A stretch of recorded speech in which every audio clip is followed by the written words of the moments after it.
Dammo Lum Damama Chata Sam Yotobima Mantas or Joma.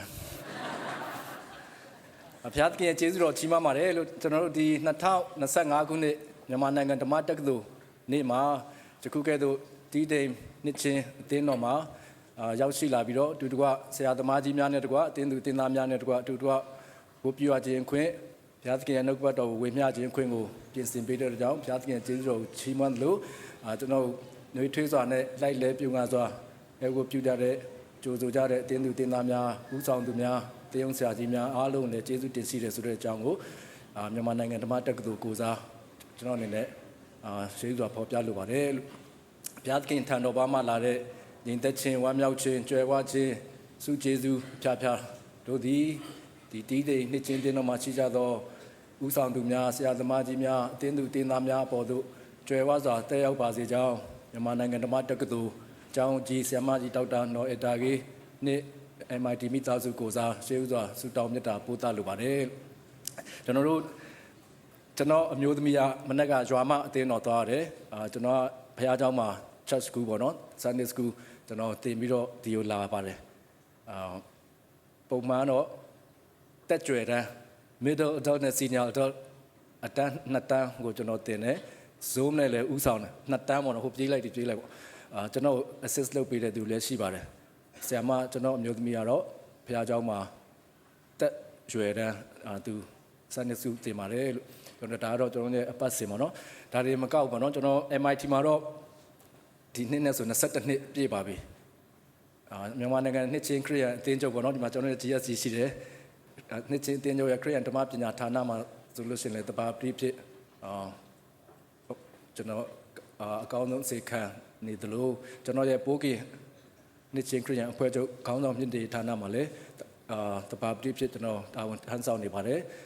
Daro General full time no Hobabu, Todonale,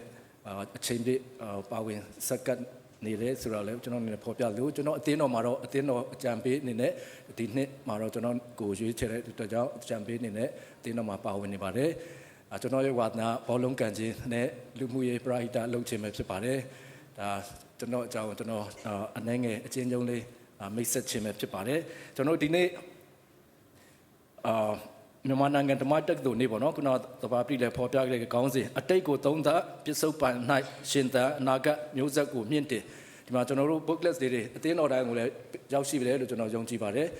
to know Yunjatare, the Choria,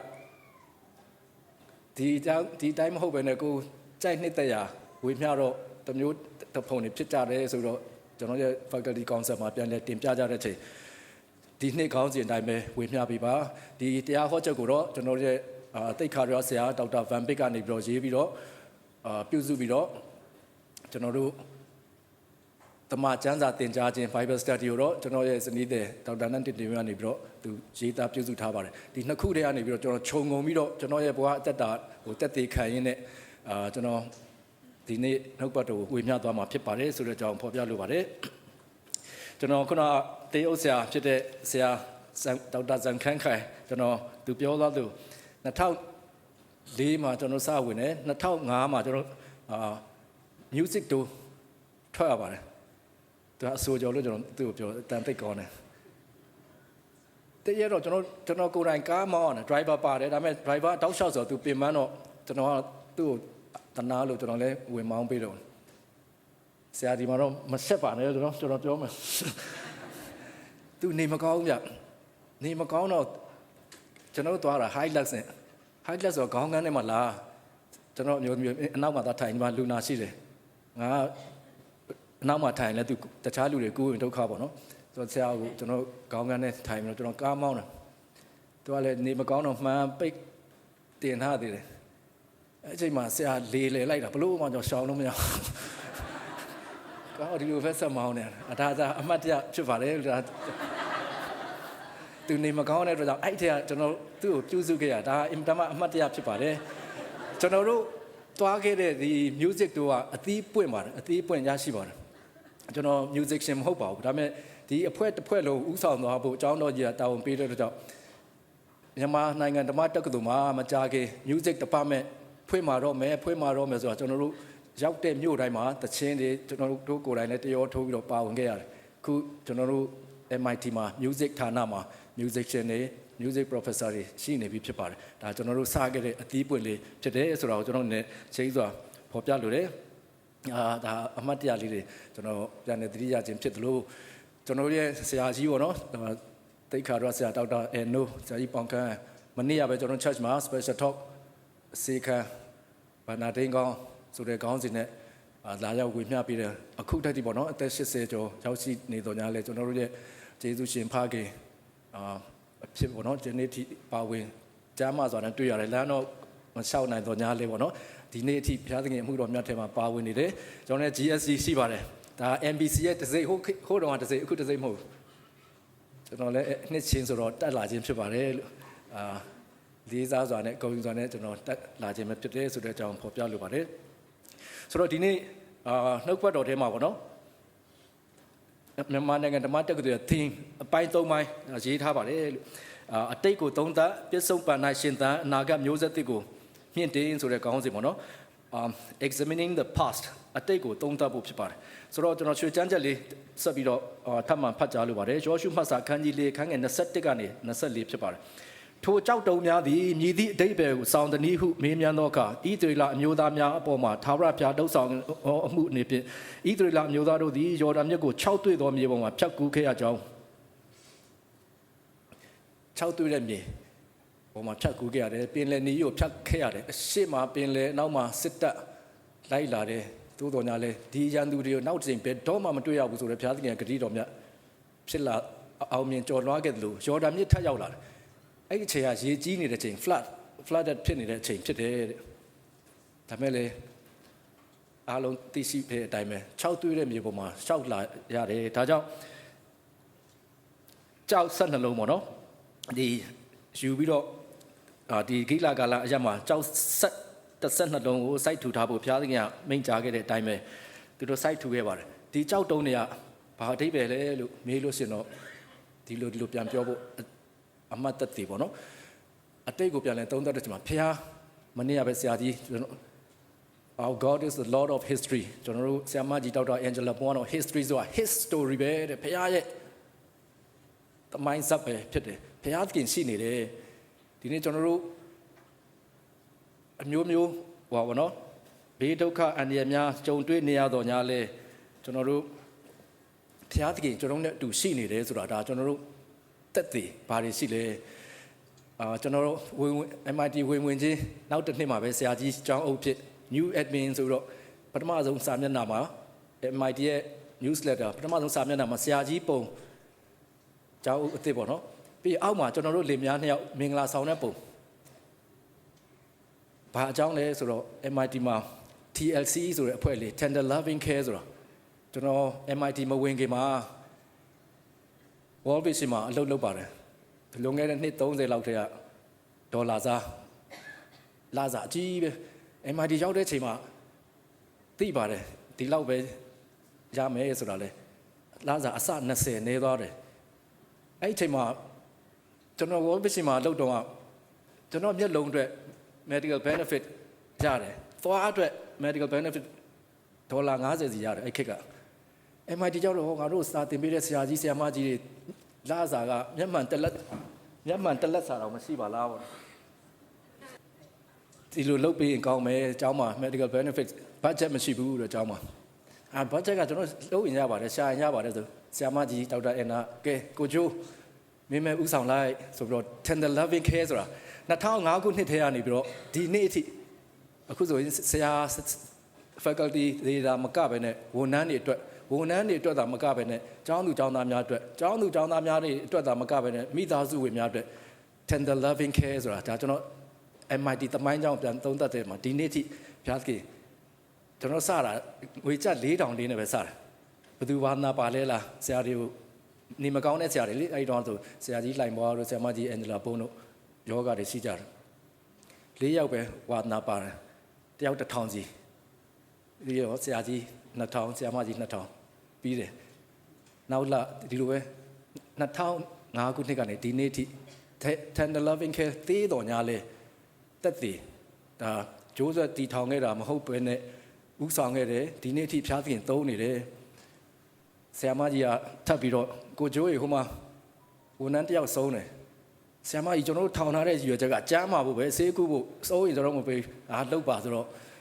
ဆုံးတဲ့လူတော့ပါကျွန်တော်တို့မေတ္တာပြနိုင်ပါတယ်ဆိုတော့ဒါကျွန်တော်ပြန်လဲသုံးသပ်တဲ့အချိန်မှာအော်ဘုရားသခင်ငါတို့သုံးနေတယ်ကျွန်တော်တို့ Tender Loving Care သေးတော်ညာလဲအတိသက်သေးအဖြစ် MIT ရဲ့သမိုင်းကြောင်းမှာရှိနေတယ်ခုနဣသရေလလူမျိုးတွေကတော့ကြောက်12တုံးဘုရားသခင်ကျွန်တော်တို့အတူရှိနေပါတယ်ကျွန်တော်တို့ဘာပေါ့နော်အတိတ်ကိုပြန်လဲသုံးသပ်လိုက်တယ်ဆိုလို့ရှိရင်ကျွန်တော်တို့အတွက်အတိတ်တော်ခွန်အားမျှော်လင့်ခြင်းတွေထွက်ပေါ်လာတယ်ဆိုတာလဲကျွန်တော်တို့သိရှိရမှာဖြစ်ပါတယ်ဆိုတော့ကျွန်တော်အနေနဲ့ဒီမှာဝေမျှမယ်ဆိုလို့ရှိရင်ဆက်ပြီးဝေမျှမယ်ဆိုလို့ရှိရင်ကဘာကျော်မျက်မမြင်ဆရာမကြီးတူဖြစ်ခဲ့တဲ့ Helen Keller ဆိုတာအားလုံးသိပါမယ်သူကဘာပြောလဲဆိုလို့ရှိရင်ဝမ်းမြောက်စရာတကားတွေပိတ်နေတဲ့အချိန်မှာတစ်ဖက်မှာလဲပွင့်နေတဲ့တကားတွေရှိပါတယ်သို့တော်ညာလဲကျမတို့ကတဲ့ဒီပိတ်နေတဲ့တကားကိုပဲ focus အာယုံပြုတ်နေတဲ့အတွက်ကြောင့်ဘုရားသခင်ဖွင့်ထားပေးတဲ့တကားအခွင့်အလမ်းတွေကျမတို့မမြင်တော့ဘူးဒီနေ့ကျွန်တော်တို့တိုင်းပြည်ဝမ်းမြောက်စရာတကားတွေပိတ်နေပါတယ်သို့တော်ညာလဲဟိုမှာပဲ focus လုပ်နေတော့ကျွန်တော်တို့တစ်ဖက်မှာဘုရားသခင်ဖွင့်ထားပေးတဲ့လှုပ်ရှားမှုတော်မြတ်လုပ်ငန်းတွေကျွန်တော်တို့တွေ့မှာမဟုတ်ပါဘူးကျွန်တော်တို့လှုပ်ရှားအလုပ်တွေအများကြီးရှိပါတယ်ဆိုတော့ကျွန်တော်တို့အကောင်းဆုံးဆက်လက်လုပ်ကင်ဆောင်ရွက်သွားဖို့ဖြစ်ပါတယ်ကျွန်တော်တို့တိုင်းပြည်ဒီလိုကြီးဖြစ်နေတော့ညာလဲဘုရားသခင်ရှိတယ်အတိတ်သမိုင်းမှာရှိခဲ့သလိုဒီနေ့လည်းရှိတယ်မနှက်ဖြတ်မှာလည်းရှိနေဖို့မဲ့အသက်ရှင်တော်မူသောဘုရားကိုကျွန်တော်တို့ယုံကြည်ကိုးကွယ်ရခြင်းဟာဒါကျွန်တော်တို့တန်ဖိုးမဖြတ်နိုင်တဲ့သာဝရတက်တည်ပဲဖြစ်ပါတယ်ဆိုတာကိုဖော်ပြလိုပါတယ်အရှိမပင်လေကြီးအနောက်မှာဖာရောဘုရင်တက်လိုက်လာတယ်ဘလို့လှုပ်ရမလဲမသိဘူးဒီမှာတော့ကျွန်တော်တို့အသင်းတော်ရဲ့မောထုံနဲ့အတူတူပဲ be still and know that I am God ငြိမ်ဖို့လက်နေကြလို့ငါကဘုရားသခင်ဖြစ်တယ်ကိုသိမှကြလို့ still ဘုရားလှုပ်ပါလေနောက်တစ်ချိန်ဘယ်တော့မှတော့မမြင်ရတော့ဘူးအဲ့စကားကိုတော့အဲ့ကျမ်းစာကိုတော့ကျွန်တော်အင်မတန်မှကြိုက်နှစ်သက်တယ်ဆိုတော့အခုလေဂျော်ဒန်မြစ်ကိုထပ်ဖြတ်လာတော့ရေကြီးတဲ့အချိန်တော့ကျွန်တော်အခန်းကြီး3မှာဂျောရှုမှတ်စာအခန်းကြီး3မှာကျွန်တော်တွေ့ရမှာဖြစ်တယ်ရေကြမှာကူးပါလားမရဘူးလားကျွန်တော်တိုင်းပြည်ရေကြီးနေပါတယ်မုန်တိုင်းထန်နေပါတယ်ဒါပေမဲ့ဘုရားသခင်ရဲ့ timing အချိန်ခါတိုင်း God's timing တိုင်းလှုပ်ဆောင်တာဘယ်တော့မှမမှားပါဘူးယောရှုနဲ့အဖွဲ့6တွေ့တဲ့မြေပေါ်မှာကူးလာတယ်ကြောက်12တုံးတက်တည်ရှိပါတယ်ဆိုတော့ကျွန်တော်အသက်တာလေးကိုပြန်ပြီးတော့ပြန်လေသုံးသပ်ကြည့်ကျွန်တော်တို့ MIT ရောက်တဲ့အချိန်မှာလှစားတာနေသွားတော့ညလဲတန်ဖိုးဖြတ်လို့မရတဲ့ကောင်းကြီးမင်္ဂလာကျွယ်ဝစွာခံစားရတယ်ဆိုတော့ဒါကျွန်တော်အနေနဲ့တက်တည်ခံတယ်ကျွန်တော်2006ခုနှစ်မှာအမေရိကကိုပထမဆုံးချိန်သွားပါတယ် visiting scholar အနေနဲ့သွားပါတယ်ပြီးတော့4 လပဲသွားပါတယ်ပြန်လာတယ်ပြီးတော့ကျွန်တော်တို့လင်မယားနှစ်ယောက်father study ထပ်သွားဖို့ကျောင်းလျှောက်တဲ့အချိန်မှာနှစ်ယောက်လုံး Princeton ကျောင်းမှာရပါတယ်အရှားတော့ကျွန်တော်ရဲ့အရှိမသွားထားတဲ့ visiting scholar visa status က J1 visa J1 visa ရဲ့ requirements က2 years physical appearance in the country ကျွန်တော်ဒီမြန်မာပြည်မှာအနည်းဆုံး2 နှစ်နေပြီးမှနောက်တစ်ချိန်ပြန်ထွက်လို့ရမယ်ဆိုတဲ့ခံဝန်ချက်ကျွန်တော်ကိုယ်တိုင်လည်း sign ထိုးရတယ်ဒါသူရဲ့ requirements 2 နှစ်ဆိုတော့ကျွန်တော်တို့ကအခုလပိုင်းနေနဲ့ပြန်ထွက်တော့မယ်ဆိုတော့ visa ရမှာမဟုတ်ပါဘူးမြင်းရဲ့ status ကဒီလိုဖြစ်နေတယ်ဆိုတော့ဒါမဲ့ရတာမရတာကျွန်တော်တို့အလုပ်မဟုတ်ဘူးကျွန်တော်တို့စုတောင်းပြီးတော့ visa ဝင်ဖို့ပဲဖြစ်ပါတယ်ဆိုတော့သူတို့ပြောတော့ဘာမှမမေးဘဲနဲ့10 တန်းအောင်လက်မှတ်ပဲတောင်းပြီးတော့ကျွန်တော်တို့2 ယောက်လုံး visa ပေးပါတယ်ကျွန်တော်တို့ Princeton မှာကျောင်းသွားမတက်ခင်ဆရာကြီးဆေးရုံတက်ရပါတယ် Academy ဆေးရုံမှာလို့မှတ်မိတယ်ဆရာကြီးစီမှာသွားစုတောင်းခံကြရအောင်အားနာတော့နော်ဆေးရုံသွားပြီးတော့ဆေးရုံတက်တဲ့လူကိုသွားပြီးတော့စုတောင်းခိုင်းမှလည်းအားနာတယ်တိုးတော်ညာလဲဆရာကြီးကျွန်တော်တို့ blessing ပေးပါတယ်ကောင်းကြီးပေးလိုက်တယ်စုတောင်းပေးတယ်ပြန်လာပါကျွန်တော်တို့ပြန်လာပါတယ်ဒါ master ပြီးတဲ့အချိန်မှာပြန်လာတဲ့အချိန်ကျွန်တော်အမေရိကရောက်တဲ့အချိန်မှာကျွန်တော် status အကုန်လုံးအကြောင်းအသိတာဟုတ် Joseph Mr. Joseph why you are here ငါတို့အမေရိကန်တွေလောက်စနစ်ကြတာငါတို့ပဲတဲ့ဒီမှာမင်း2 နှစ်ပြီးမှပြန်လာမှဆိုတော့လည်းရှိနေတာပဲဒီမှာကြီးအကုန်လုံးလည်းတွေ့နေရတယ်သူ တို့စဉ်းစားလို့မရဘူးတဲ့ငါတို့လောက်စီကံကြီးတဲ့လူနောက်ဆုံး divine intervention ဘုရားသခင်လုပ်တာပဲတဲ့ဒါအရာရှိကဒီလိုဝန်ခံတာတကယ်တည်းတင်ချာနေတဲ့အတွက်တော့ကျွန်တော်လည်းသွားပြမှာမဟုတ်ရမှာလည်းမဟုတ်ဘုရားသခင်တက်သေးဒီတက်သေးရဒီလိုနေရာမျိုးမှာမဝေမျှလို့ရှိရင်ကျွန်တော်ဘယ်နာသွားဝေမျှဒါကျွန်တော်တဲ့ကျွန်တော်တို့ဗီဇာကြလို့အောင်မြင်ခဲ့လို့ပြောတာမဟုတ်ဘူးဘုရားသခင်ရှိနေတယ်ဆိုတာကျွန်တော်အနေနဲ့ဒါပထမချက်အနေနဲ့ဝေမျှလိုပါတယ်ဒုတိယတစ်ချက်ကတော့ကျွန်တော်တို့ပစ္စုပန်၌ရှင်သန်မှုပဲဖြစ်ပါတယ် engaging the present ကျွန်တော်တို့ဒီမှာဆိုလို့ရှိရင်တော့တစ်ကောခန်းကြီး15ငယ်58ကိုဖော်ပြထားပါတယ်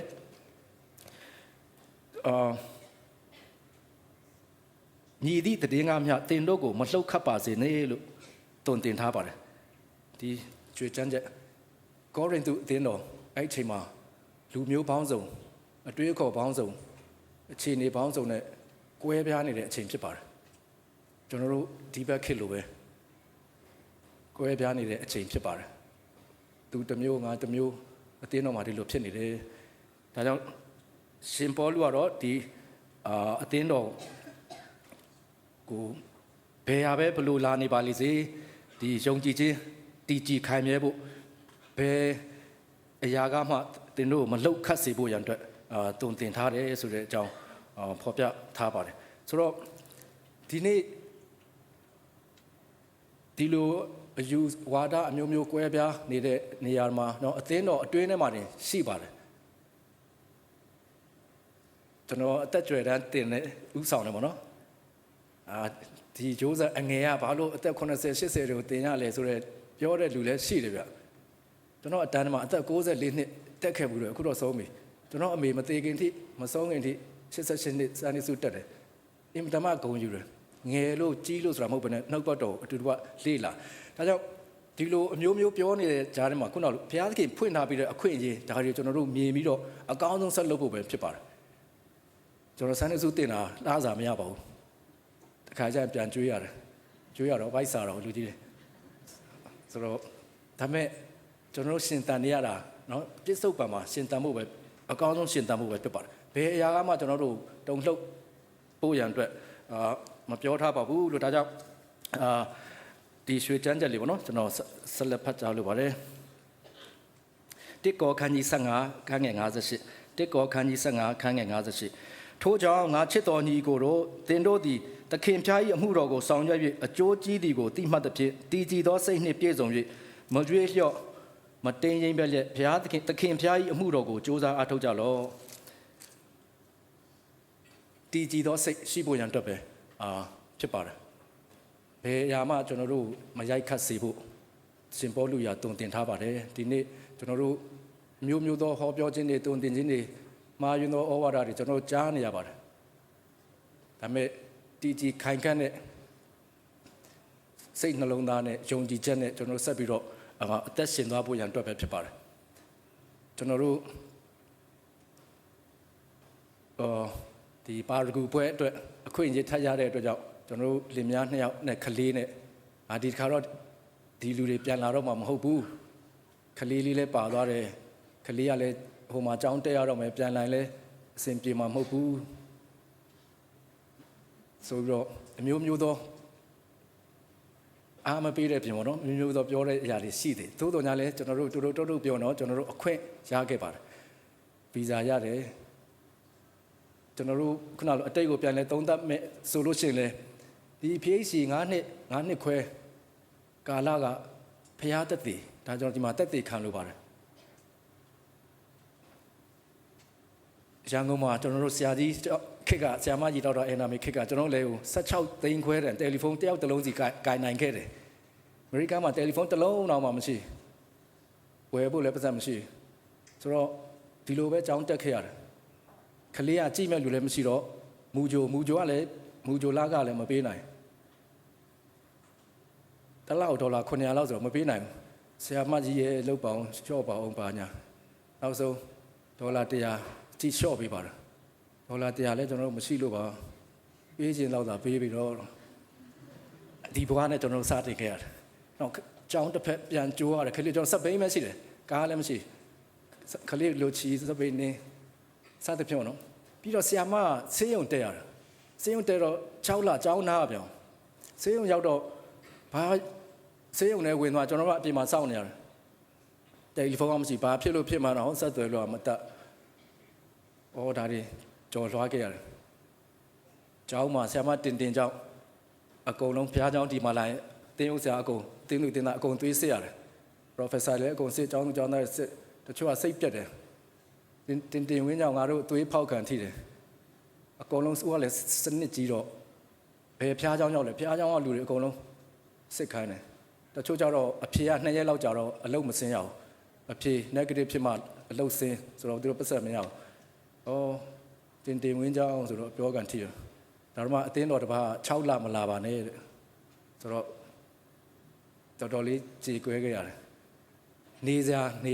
အိမ်မရှိလို့ကျွန်တော်တို့သူများအိမ်မှာခြံစောင်းအနေနဲ့သွားနေခဲ့ရတယ်တင်ချိုင်ကုန်းပေးနာသွားနေရတယ်ဂျိုးဆက်နဲ့တင်တော့အမေရိကမှာချမ်းသာနေပြီလို့ထင်တဲ့လူတွေလည်းရှိတယ်ဆိုတော့ကိုယ့်အခြေအနေကကိုယ်ပဲသိတယ်ကျောင်းရဲ့အဆောင်ဘိုးတော်မှာကျွန်တော်တို့လစီမပေးနိုင်ဘူးအဲ့အတွက် scholarship ကမရှိဘူးကျွန်တော်မှာမပေးနိုင်တော့တရားဟောရင်လူငွေလေးရလိုက်တရားဟောတာလည်းအပတ်တိုင်းဘယ်သူမှပဲပေးဟောမလဲဟောဖို့သွားတာလည်းမဟုတ်ဆိုတော့တားဖားနှစ်ယောက်နေ့တိုင်းမျော်လင့်ရတယ်ဘာမျော်လင့်လဲဘယ်သူမှများငါတို့ love gate လေးများစာတိုက်ကနေပို့ပေးမလဲအဲ့လောက်ထိကျွန်တော်တို့ဖြစ်ခဲ့ရပါတယ်သို့တော်ညာလေစာတိုက်ဖောက်ခံနေဆိုစုတောင်တောင်းသေးတယ်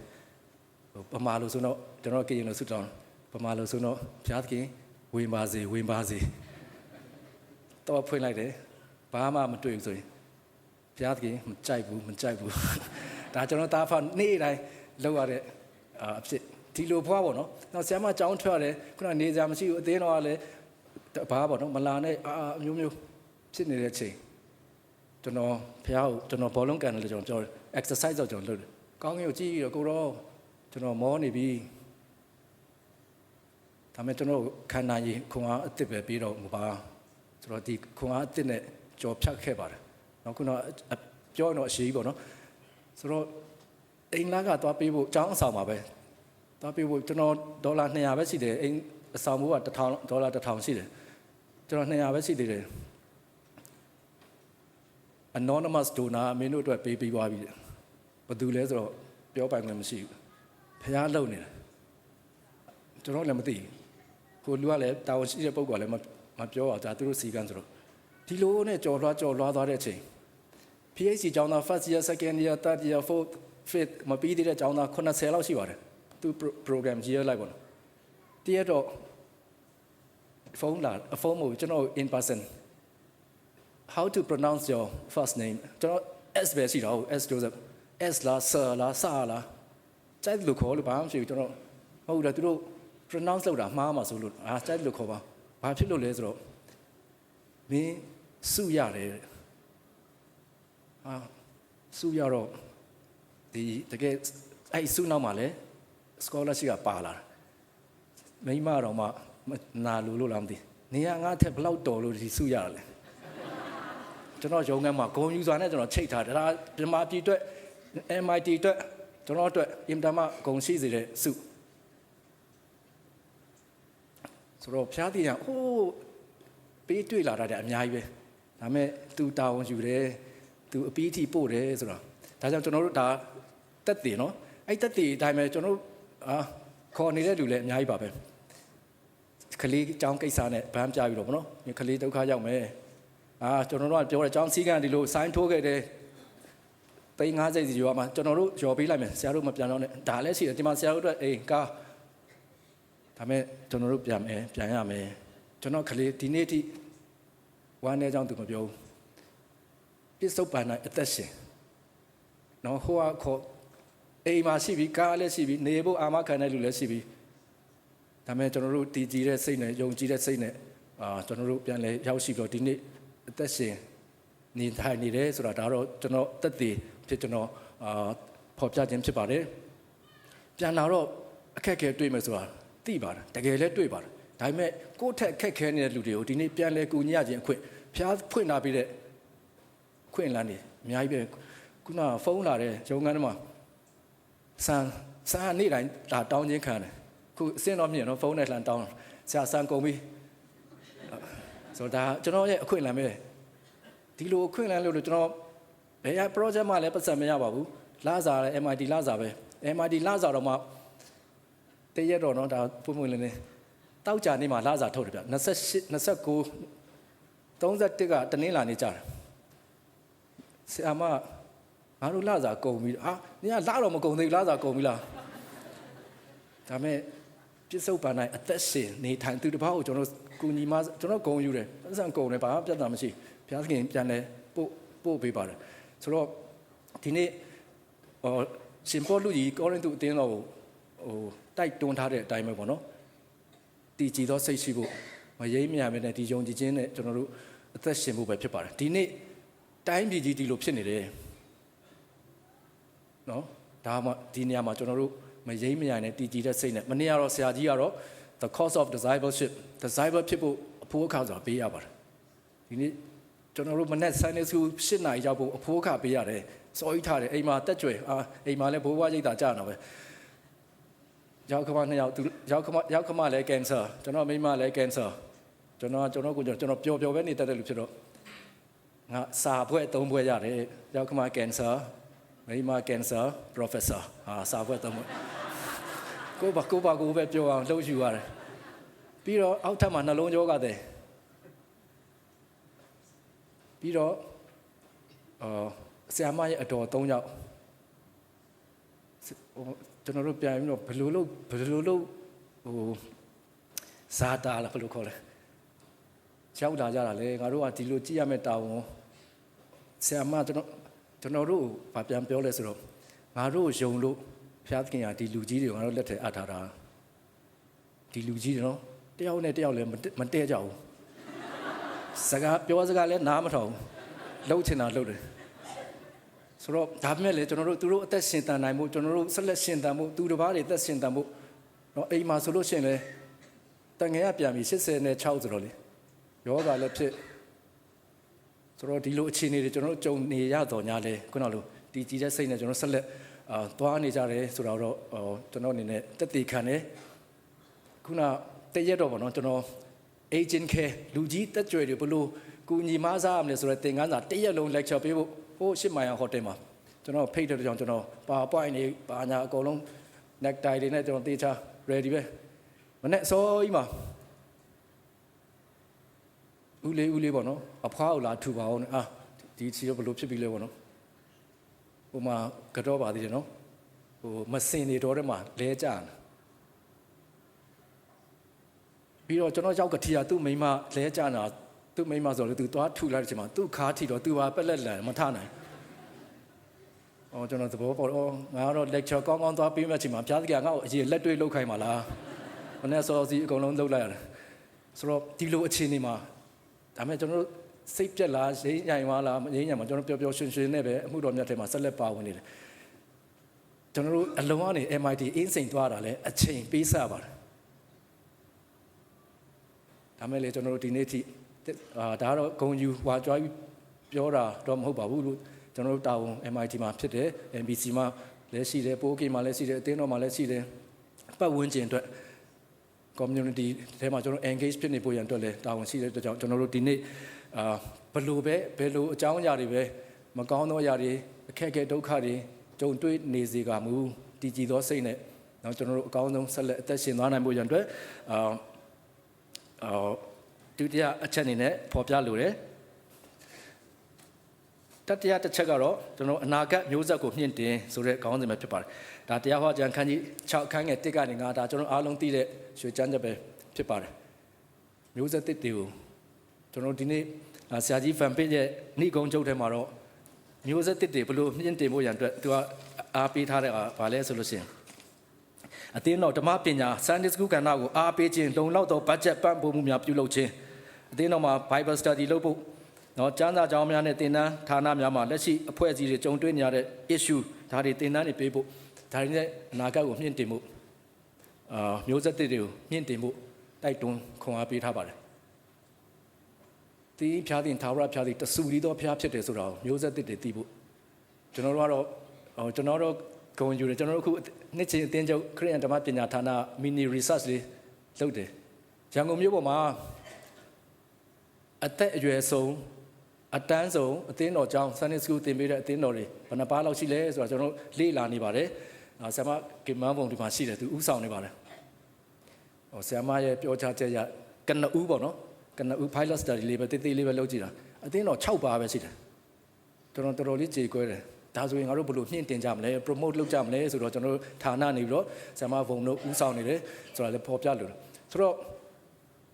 အသက်အရွယ်ဆုံးကျွန်တော်ဆိုတက်ကြွယ်တန်း80ကျော်ကြီးလာတယ်သူတို့လာတော့ကျွန်တော်တို့ကပိုးတော်အားရှိသေးတယ်ဒါမှ zoom ဆိုတော့အခြားသောနိုင်ငံတွေကပါတက်ခွင့်ရတယ်ဆိုတော့ဒီအတွက်ကျွန်တော်တို့ပြုလုပ်နေရတဲ့အချိန်မှာကျွန်တော်အနေနဲ့အင်တမ်းမှအားရှိပါတယ်ကျွန်တော်တို့အသင်းတော်ကတော့အတန်းပေါင်း17တန်းတော့ရှိနေပြီဟိုကချင်ဆိုလို့ရှိရင်အတန်းပေါင်း20ကျော်ရှိတယ်လို့ကြားတယ်ဆိုတော့ဒါအင်တမ်းမှဂုဏ်ယူလို့ကျန်တဲ့အသင်းတော်လည်းကျွန်တော်တို့မြင့်တင်ဖို့ရန်အတွက်အားပေးပါတယ်ဆိုတော့မျိုးဆက်သစ်တွေဒီလိုမျိုးမြင့်တင်ဖို့ရန်အတွက်ဖခင်တဆူတည်သောဖခင်ဖြစ်တယ်ဆိုတော့ထိုင်သည်ဖြစ်စေထားသည်ဖြစ်စေခီးသွားသည်ဖြစ်စေမျိုးတုံတင်ပေးရမှာဖြစ်ပါတယ်ဒါအားလုံးလည်းသိရှိပြီးဖြစ်ပါတယ်ကျွန်တော်တို့တရက်တော့ကျွန်တော် MIT မှာစာသားတင်နဲ့ပြန်လာတဲ့အချိန်မှာကျွန်တော်သားပသိပြီလားတဲ့ကျွန်တော်တို့မြန်မာပြည်ရတဲ့ do not enter ဆိုတဲ့ list ထဲမှာပါသွားပြီတဲ့ဆိုတော့ तू ကအခုတက္ကသိုလ်တက်ဖို့ကျွန်တော်သားနာမည် Princeton လို့ပေးထားတယ်ကျွန်တော် Princeton Theological Seminary မှာဘွဲရလာလို့သူ့ကို Princeton လို့နာမည်ပေးထားတယ်မွေးတာတော့ရန်ကုန်မှာပဲမွေးပါတယ်ကျွန်တော်ဆုတောင်းထားတယ် Princeton ကျောင်းမှာပြန်တက်ရမယ်ဖျားသခင်ရှိမှဆုတောင်းထားတယ်တကယ်လဲကျွန်တော်သား16နှစ်နဲ့သူအထက်တန်းပြီးတယ်တစ်နှစ်ကို2တန်းနှုံးနဲ့သူအောင်တဲ့အတွက်ကြောင့်အခုဆိုရင်သူ့ကျောင်းမှာသူဆရာပြန်လုပ်နေရတယ်သူသွားလို့မရတော့ဘူးဒါပေမဲ့သူရှောက်မယ်တဲ့ဒီသမဏလည်းစိတ်ပြောင်းလဲနိုင်ပါတယ်ဆိုတော့ကျွန်တော်လည်းသားကိုအားပေးပါတယ်ပတို့အတိတ်သမိုင်းမှာနော်နိုင်ငံခြားမှာဒီလိုဖြစ်ခဲ့တဲ့အချိန်မှာအောင်မြင်မှုနဲ့ပြန်ရောက်လာတယ်လက်ရှိလည်းမြန်မာပြည်မှာနော်ကျွန်တော်သားဆိုရင်အတင်းတော်မှာသူဗီဒီယိုကင်မရာရိုက်ပေးတယ်သူစက်ကတ်နေရတယ်ဆိုတော့ဒါတော့မှဒီသမဏလည်းစိတ်ပြောင်းနိုင်ပါတယ်ဘုရားသခင်ပြောင်းလဲပေးမှဖြစ်တယ်သူရှောက်စားကြည့်တော့သူရှောက်မယ်ဆိုတော့ကျွန်တော်ပြောပြတယ်ဘုရားသခင်အတိတ်မှာလည်းရှိတယ်ဒီနေ့လည်းရှိတယ်မနေ့ဖြန်မှာလည်းရှိနေတယ်ဒါအောင်မင်းယုံတယ်မလားသူယုံပါတယ်ကျွန်တော်သိတယ်ကျွန်တော်ကအင်္ဂလိပ်ကျမ်းစာဆိုဟိုအစအနေအဆုံးတစ်ခေါက်မှမပြီးဘူးဒါကျွန်တော်ဝန်ခံတယ်ဗမာလိုကတော့ခဏပြီးပါတယ်ကျွန်တော်ဒါ2ခေါက်ရှိပြီအစအဆုံးပြီးတာအခု3ခေါက်မြောက်ပြီးတော့မှဖြစ်တယ်သူကျမ်းစာဖတ်တယ်နောက်ဘာပေါ့နော်သူရဲ့ဟိုကျွန်တော်ဒီယုံကြည်ခြင်းကိုပြောဘာမှရင်းညံ့ခြင်းမရှိဘဲနဲ့ဒါဒီဖျားကိုသိဖို့သူ့အတွက်လည်းကျွန်တော်တို့ဇနီးတဲ့ရဖို့ godly woman ဘယ်လူမျိုးပဲဖြစ်ဖြစ်ဖျားကိုသိတဲ့မျိုးသမီးနဲ့ရပါနိုင်မှုကျွန်တော်ဆုတောင်းပေးပါတယ်ခုတော့သက်16နှစ်ရှိပြီဘာမှကျောင်းဆက်တက်ဖို့အခွင့်အလမ်းမရှိလို့သူ့ကျောင်းမှာသူဆရာဖြစ်ပြန်လဲဝန်ထမ်းနေပါတယ်ကျွန်တော်အနေနဲ့ဆက်ပြီးတော့တက်တည်ခံမယ်ဆိုလို့ရှိရင်တော့မလေးရှားကျောင်းတစ်ကျောင်းသူရပါတယ်ရတယ်ဆိုအကြောင်းပြန်တယ်အသက်18နှစ်မှလက်ခံတယ်16နှစ်နဲ့လက်မခံဩစတြေးလျကျောင်းရပါတယ်စစ်ဒနီမှာဒါပေမဲ့ scholarship က15ရာခိုင်နှုန်းပဲဆိုတော့ကျွန်တော်လည်းမပို့နိုင်ဘူးဆိုတော့ तू ကစာတားတင်နေတယ်တို့တော်ညာလဲအခြေအနေမပေးလာတော်ညာလဲဘုရားသခင်အတိတ်မှာကောင်းကြီးပေးခဲ့တယ်အခုလည်းကောင်းကြီးပေးနေတယ်အနာဂတ်မှာလည်းမင်းအတွက်အကောင်းဆုံးလမ်းပွင့်မယ်ဆိုတာကျွန်တော်အနေနဲ့တော့အားပေးနိုင်ခဲ့တယ်ပေါ့နော်အားပေးနေတော့မှဖြစ်ပါတယ်ဒါကြောင့်ဒီနေ့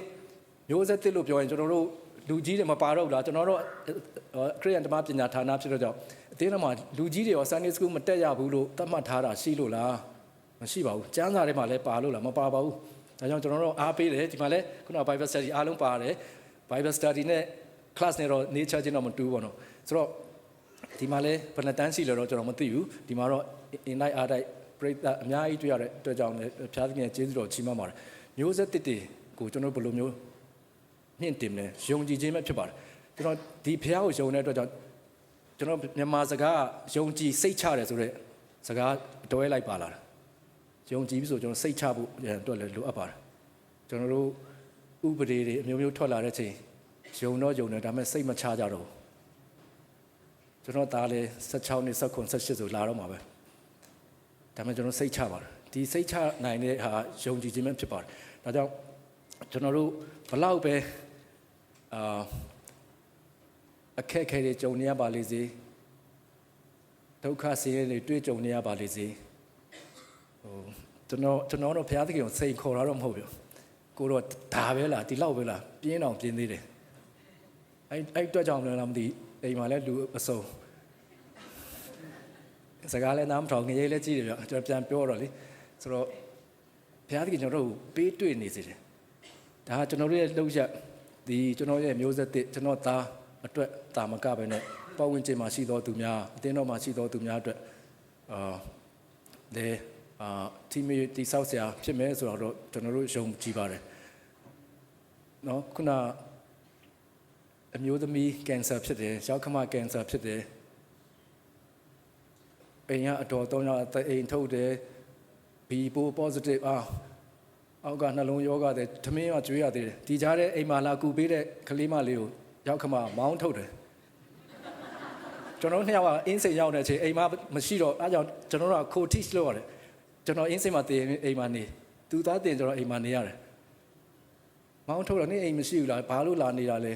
မလန်အနေနဲ့ပြန်ဆိုတော့သွားတော့အခုကိုယ်တိုင်ဈေးဝယ်ပြန်ချက်ပြုတ်နေတာဆိုတော့ဘာဖြစ်ဖြစ်ဘုရားသခင်ရှိတယ်ဒီဘုရားဟုတ်မနေ့ကလည်းရှိပါတယ်ဒီနေ့လည်းရှိနေတယ်မနေ့ဖြန်လည်းရှိနေပါတယ်ဒီအတွက်ကျွန်တော်တို့ MIT เนาะကျွန်တော်တို့အတိတ်မှာလည်းဘုရားသခင်ကောင်းကြီးပေးခဲ့သလိုယခုလည်းသုံးပြုနေတယ်မကြခင်နှစ်100ပြည့်ခုနကเนาะနှစ်100ပြည့်မှာလှုပ်ရှားတွေအများကြီးပဲဟိုကျွန်တော်တို့ဆိုကော်မတီဟိုကော်မတီဒီကော်မတီနဲ့ပါတော့လုပ်ရမယ့်အရာတွေအများကြီးပဲဒါကျွန်တော်တို့ရဲ့အကြောင်းရဲ့အတိတ်ပြစ္ဆုတ်ပံမှာကျွန်တော်လက်ရှိရှင်သန်နေပြီးတော့အကောင်းဆုံးဘုရားရဲ့မှုတော်မြတ်မှာဆက်လက်ပါဝင်မှုပဲဖြစ်ပါတယ်ကျွန်တော်အင်္ဂလိပ်စာတစ်လုံးလေးကိုမိတ်ဆက်ရင်းနဲ့နှီးကုံချုပ်လိုပါတယ်အင်္ဂလိပ်စာမှာ good better best ပဲရှိပါတယ်ဟုတ်ပါနော်ကျွန်တော်အဲ့ best လောက်နဲ့သိမတင်းတင်နိုင်တော့ကိုယ့်ဘောထွင်လိုက်တယ် best test ဆိုတော့ဘောလုံးကန်ကျွန်တော်အကောင်းဆုံးကန်ရှုံးလာနိုင်တာကျွန်တော်အလုံးမဟုတ်တကယ်စိတ်ရောကိုယ်ပါကန်တယ်အလုံးလို့ရင်အကောင်းဆုံးလုပ်တယ်နိုင်တာရှုံးတာအောင်မြင်တာမအောင်မြင်တာကဖရားလက်ထဲမှာရှိတယ်ကျွန်တော်အကောင်းဆုံးလုပ်လို့ရှိရင်အကောင်းဆုံးရရှိမှာဖြစ်ပါကျွန်တော်ရဲ့ဥပမာနော် best test ဆိုတာဒါဂျိုးဆက်ထွင်ထားတဲ့လုံမဲ့မှတ်ထားကျွန်တော်ရဲ့အကောင်းဆုံးဥပမာတစ်ခုကတော့ယောရှုပဲဖြစ်ပါတယ်ယောရှုသူရဲ့အသက်တောင်เนาะယောရှုမှတ်စာတစ်ခုလုံးဖတ်လို့ဆိုလို့ရှိရင်အင်မတန်မှစိတ်သက်ခွန်အောင်မြင့်တင်ပေးပါတယ်ယောရှုမှတ်စာခန်းကြီး3ခန်းငယ်1မှာပဲကြည့်မယ်ဆိုရင်ယောရှုဒီလဲနတ်နဲ့စောစောထ၍ဆိုတာပါတယ်ဒါ literally ပဲကျွန်တော်နတ်နဲ့စောစောထတယ်ကျွန်တော်အစောကြီးထပါတယ်အစောကြီးအိပ်ပါတယ်အစောကြီးထိုင်ပါလို့ရတယ်စုတောင်းတယ်ကျမ်းစာဖတ်တယ်အခုဆိုကျွန်တော်တို့လေများစီကံပေါ့နော်ဟို2014မှာဆမ်မအမေရိကန်မှာဆေးရုံတက်ရတော့အဲ့ထဲက mask နဲ့နေရတယ် quarantine home isolation တအိမ်နဲ့နေပြီးတော့တရားကြီးနေချားပြီးနေရတော့အထိပ္ပယ်မရှိဘူးကျွန်တော်တကားသားခောက်ရောဒီမှာသမင်းနော်ပြီးလို့ရှိရင်ပြန်ပြောလာယူမယ်အဲ့လိုကြီးနေနေရတဲ့ဘုရား meaningless လေများတအိမ်နဲ့နေတယ်အကန့်အသတ်တွေနဲ့နေနေရတယ်ဆိုတော့ငါတို့သူနေပြန်ကောင်းလာရင်အထိပ္ပယ်ရှိတဲ့အလုပ်တွေလုပ်ကြရအောင်ဆိုတော့နံပါတ်1ငါတို့နှစ်ယောက်အတူတူကျမ်းစာဖတ်ကြရအောင်အရင်ကတော့ကိုယ့်ဘာပဲတယောက်ချင်းစီဖတ်ပါတယ်တရားဟောကနေဟုတ်ရှားလိုက် Bible study ပြေးကနေရှားလိုက်ပေါ့နော်ဒါပေမဲ့2014ခုနှစ်တည်းကဒီမနေ့အထိလေများနှစ်ယောက်ကျမ်းစာဖတ်ပါတယ်ဒါကြောင့်ဒီမှာလဲအားပေးတယ်ပြစ္ဆုတ်ပိုင်တိုင်းအသက်ရှင်စွာထားပါတယ်ကျွန်တော်ခရစ်ယာန်တပါးပညာကဘာပြောလဲဒီနေ့ဖို့ကျမ်းစာမဖတ်တဲ့လူကိုဒီနေ့ဖို့ခရစ်ယာန်လို့မခေါ်ထိုက်ဘူးတော်တော်လေးအထိနာတော့ဆိုတော့ကျွန်တော်တို့ကျမ်းစာလူတိုင်းလက်ထဲမှာရှိပါတယ်ဖတ်ဖို့ပဲဖြစ်ပါတယ်မဖတ်ရင်ဘာသာပြန်ထားပေးတဲ့ဆရာကြီးရတန်တို့လည်းကျေးဇူးကမ်းအောင်ကြပါတယ်ကျွန်တော်ဆိုရင်ပိုးခင်ဖြစ်တယ်ပိုးခင်လို့ကျွန်တော်အစအဆုံးမဖတ်နိုင်သေးဘူးဒါ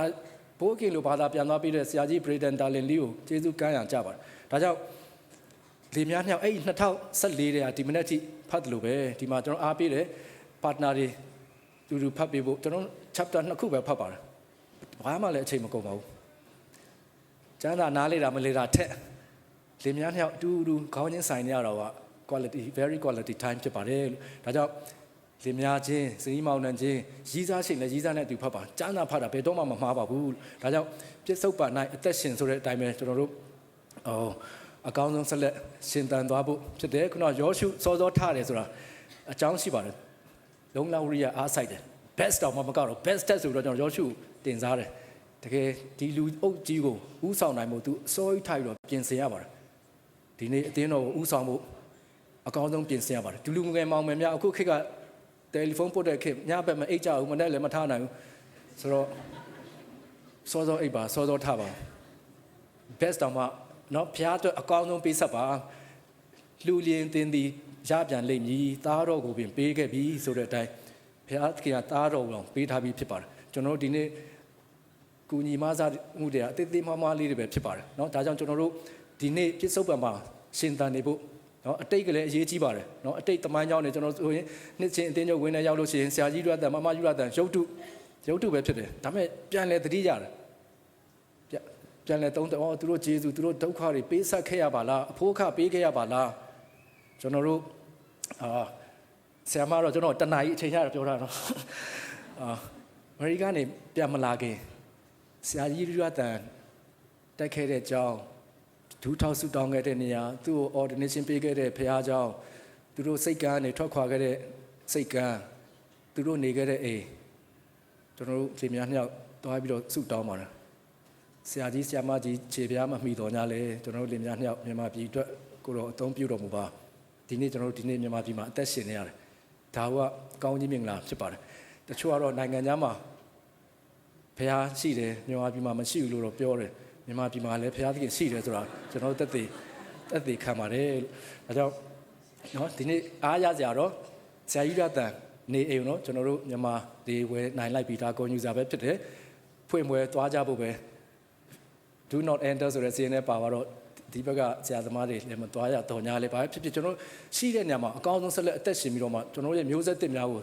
နော်ဒီယုံကြည်ခြင်းအမွေအားဖြင့်ကျွန်တော်တို့ဆက်လက်ညှင့်တင်သွားပေးဖို့ရန်အတွက်ဒီနေ့ MIG ကျောင်းတော်ကြီးက